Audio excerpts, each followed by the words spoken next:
Recevez de la part de Dieu la grâce, la joie et la paix dans votre cœur et dans votre vie. Avant d'être debout sur nos deux pieds ce matin, Dieu nous a réveillés. Avant que nous ne prenions notre appareil pour l'écouter, il nous avait convoqués. Dieu sait tout et il nous conduit. Amen.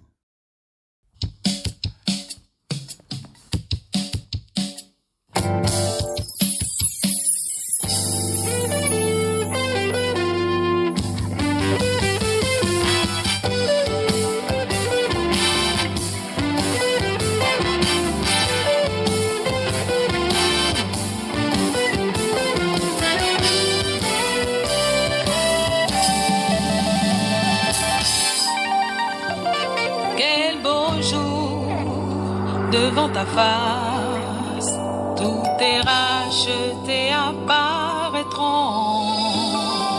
en célébrant ta gloire et ta grâce. De leur chant, les cieux retentiront. Ooh, yeah, yeah. Oh, oh, oh, quel beau jour.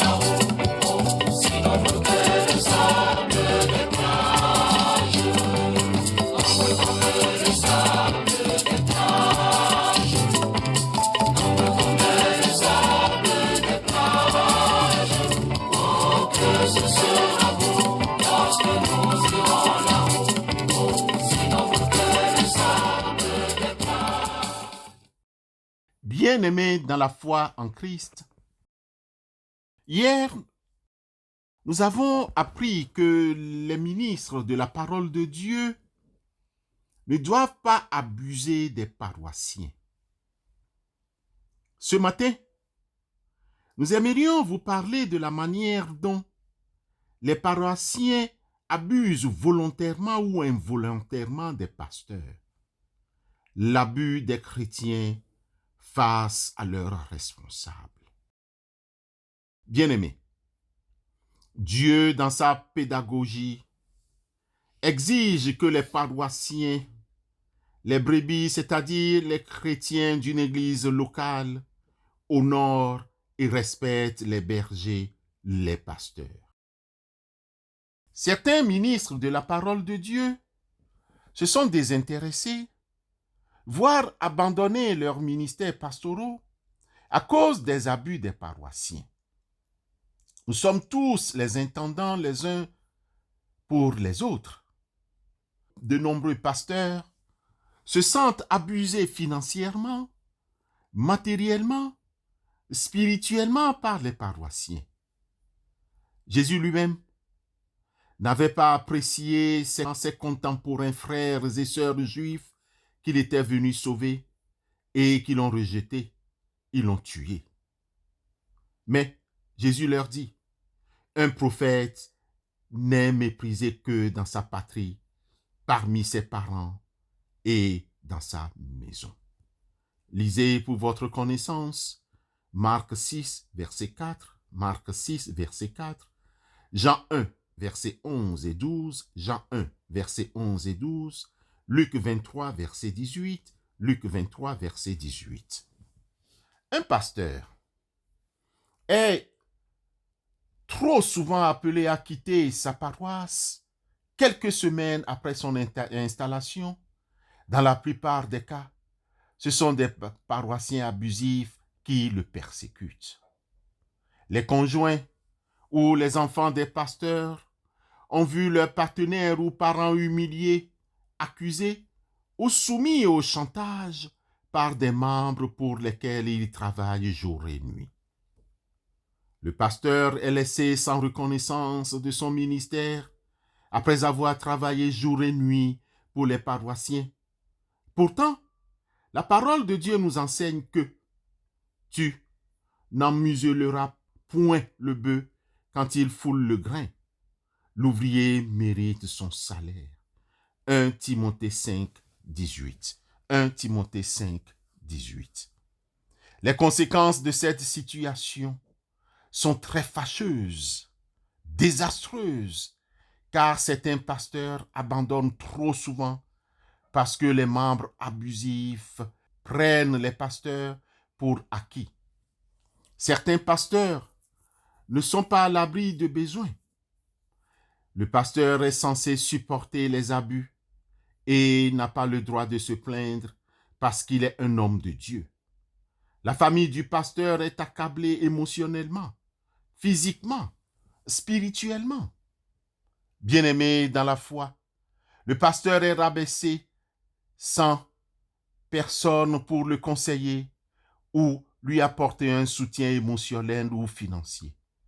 Pourtant, Paul, dans son épître aux Galates chapitre 6, les versets 2 à 5, nous enseigne que portez les fardeaux les uns des autres et vous accomplirez ainsi la loi de Christ. Si quelqu'un pense être quelque chose, quoiqu'il ne soit rien, il s'abuse lui-même. Que chacun examine ses propres œuvres, et alors il aura sujet de se glorifier pour lui seul et non par rapport à autrui, car chacun portera son propre fardeau. Bien-aimés dans la foi, l'abus spirituel, l'abus financier et matériel par les paroissiens vis-à-vis de leur pasteur, quel qu'il soit, est un mal et peut entraîner de graves crises spirituelles sanitaires sur les paroissiens eux-mêmes, sans oublier le pasteur. En tant que paroissiens, nous devons continuer à alléger le fardeau des pasteurs afin qu'ils puissent se concentrer sur le ministère et non les abuser pour les écarter du ministère. Que celui à qui l'on enseigne la parole fasse part de tous ses biens à celui qui l'enseigne. Ne vous y trompez pas, on ne se moque pas de Dieu. Ce qu'un homme aurait semé, il le moissonnera aussi. Celui qui sème pour sa chair, moissonnera de la chair la corruption, mais celui qui sème pour l'esprit, moissonnera de l'esprit la vie éternelle. Galates chapitre 6, versets 6 à 8. Galates 6, 6 à 8.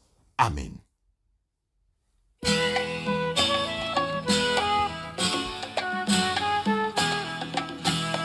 Le Dieu que j'aime a fait jaillir en moi des merveilles et j'ai crié de joie, et j'ai crié de joie. Il m'a comblé de sa tendresse à l'instant même où j'ai dit oui, pour donner corps à sa promesse.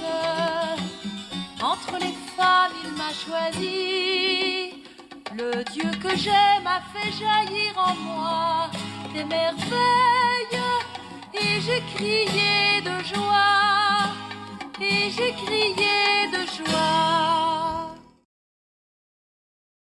Seigneur Dieu, notre Père, tu as appelé les pasteurs à être des exemples pour le troupeau, comme l'affirme 1 Pierre 5, verset 3.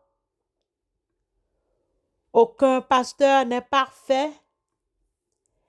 Néanmoins, les pasteurs devraient être l'image vivante d'une maturité chrétienne et de ce qu'est Christ. Nous te prions pour qu'ils soient prompts à se repentir quand ils pêchent ou quand ils tombent dans le péché de tout ordre.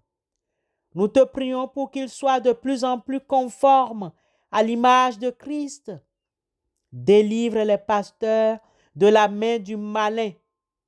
Éternel notre Dieu, trop de pasteurs tombent dans des péchés déshonorants comme l'addiction, l'immoralité sexuelle, l'abus d'autorité. Quand un pasteur chute, c'est une honte pour l'Évangile et une calamité pour l'Église. Éternel Dieu, délivre-les. Permets qu'ils veillent sur eux-mêmes et sur ton enseignement. Permets qu'ils persévèrent dans des choses spirituelles, car en agissant ainsi, ils sauveront ceux et celles qui les écoutent, comme enseigné dans 1 Timothée 4, 16. Saint-Esprit, incite les pasteurs à détester le péché et à aimer la vertu, qu'ils aiment les membres de l'Église.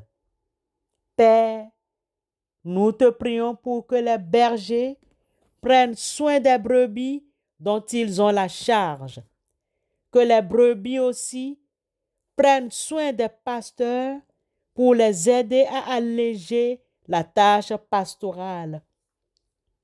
Préserve les cœurs des pasteurs de l'amertume, du cynisme et du ressentiment, que les membres incitent au contraire les pasteurs à chérir toute l'Église comme l'épouse que Jésus s'est acquise par son sang.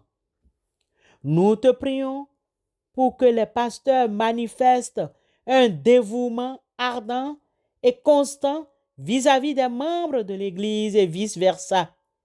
Seigneur, donne aux pasteurs la foi dans les promesses de Dieu et qu'ils soient élus, qu'ils amènent les élus à maturité afin qu'ils ne se lassent pas de faire des disciples. Au nom du Rédempteur Christ Jésus, nous te prions. Amen. Ferme dans mon cœur, et désormais toutes les races diront le prix de mon bonheur. Le Dieu que j'aime a fait jaillir en moi des merveilles, et j'ai crié de joie, et j'ai crié de joie. Au royaume où la table est mise, tous les peuples sont invités. Les riches s'en vont les mains vides, et les pauvres sont rassasiés. Le Dieu que j'aime a fait jaillir en moi des merveilles, et j'ai crié de joie, et j'ai crié de joie. Recevons la bénédiction de la part du Seigneur. Que l'Éternel te bénisse et te garde. Que l'Éternel te regarde avec bonté et qu'il te fasse grâce. Que l'Éternel veille sur toi et t'accorde la paix. Amen.